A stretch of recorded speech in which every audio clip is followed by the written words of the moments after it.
Ano nangyari kay ate? Sir, sorry po kasi po, nilalakad ko po galing sa labas. Oo. Ngayon, pagdating ko po dyan sa tapat ng spotter, yung tumawid pong makina, sabi sa akin, ate wag ka nang manginig kasi yan ang napapala ng nagdodroga. Never see coming.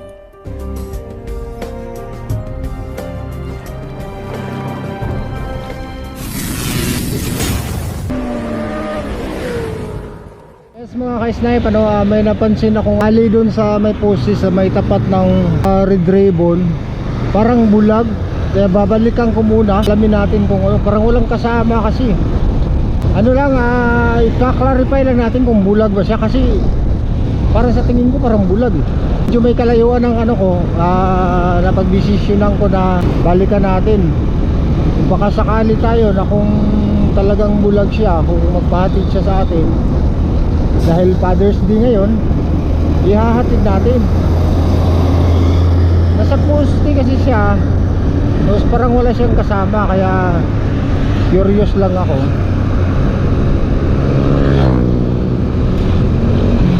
Dito siya oh.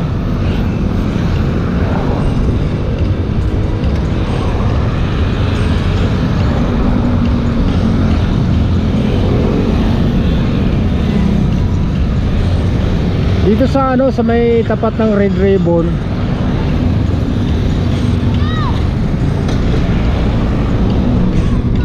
Kaya bumalik talaga tayo.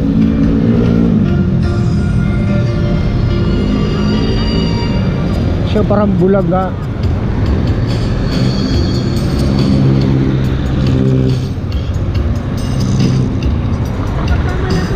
Ano nangyari kay ate?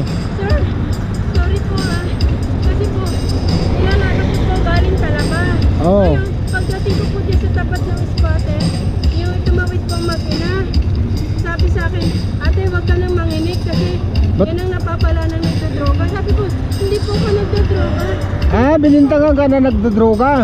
Napagkamalan ako nagdodroga. Sabi ko, nanginginig po ako sa gutom, tsaka wala pong pamasahe. Kaya nilala ko parang may pamasahe po ako sa Imus. Saan ka ba nauwi? Imus po.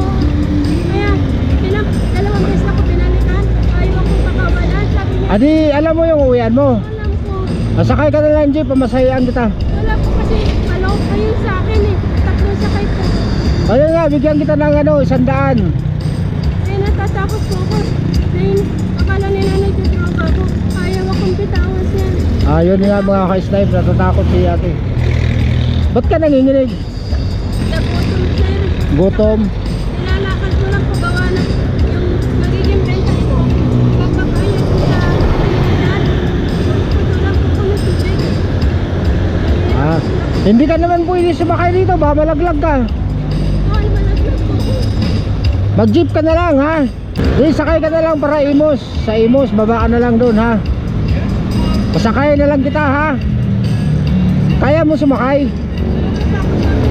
Huwag ka na matakot kasi sasakay ka naman ng ano eh. Huwag ka na matakot, sakay ka na lang ng ano, ng jeep. Yung mga ka-snipe pa, sakayin natin ng jeep.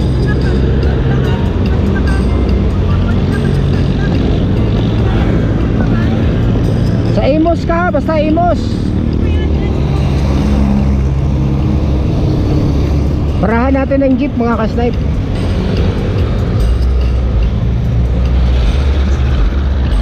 Hindi ka pwede sumakay dito, baka malaglag ka eh.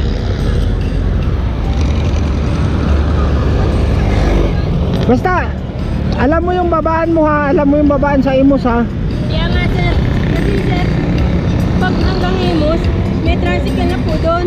Kasi kung hindi po special, Hindi, wag ka na mag-special kasi yung pera ko rito 100 lang. kaya nga rin na lang po rin. Pagkain ko rin po kasi. Ayun, Imus. Halika, dali. Dali. Bitawan ko na. Di, dali mo na yan. Dali lang po. Kawawa naman to. Nag-isa na po sa buhat. Sige, ibaba, basta ibaba. Sabihin mo lang Imus ha. Saan ba na sa Imus? Lumina. Sa Lumina. Galing po kasi Ito. ng magulang ko. Sige, sige. Pre, sa Lumina. Oo. Dito ka banda. Di, sakay ka na, ako bahala. Babayaran ko. Sandali lang po. Sorry po. Wala kasing kasama. Hindi rin pwede isakay ko sa motor, baka malaglag eh. Sorry po kasi punta lang ako. Kakayanin po. Kaya mo yan. Sorry po ako Manila, Lord. Salamat po.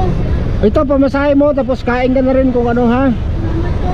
Pre, baba mo lang sa Lumina. Oo, Lumina ha. Salamat. Shout out kay mamang driver at sa mga passenger. God bless po. God bless, bye bye, ingat. Yes mga ka-snipe, pinasakay na lang natin si ate sa jeep. Kasi hindi natin pwedeng isakay sa motor dahil nanginginig siya, baka ma-disgrasya pa, malaglag. Kaya mas pinabuti kong ipasakay siya ng jeep at sinabihan ko naman yung driver, baba na sa Lumina. Kaya binigyan natin ng pamasahe. At bahala na kung sino na naman yung makakita doon, malapit na rin naman daw siya sa Lumina.